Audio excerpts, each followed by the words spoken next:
आसुरीं योनिमापन्ना मूढा जन्मनि जन्मनि मामप्राप्यैव कौन्तेय ततो यान्त्यधमां गतिम्।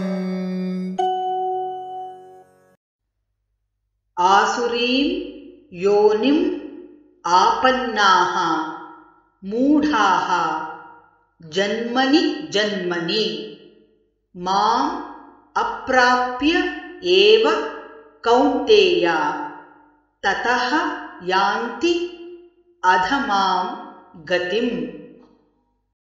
आसुरीं योनिमापन्नाः मूढा जन्मनि जन्मनि मामप्राप्यैव कौन्तेय ततो यान्त्यधमां गतिम्।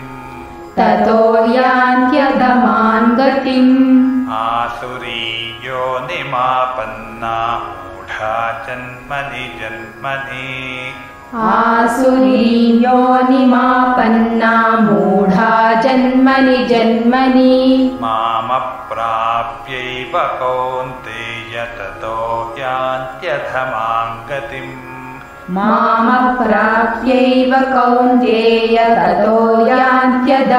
गतिम्।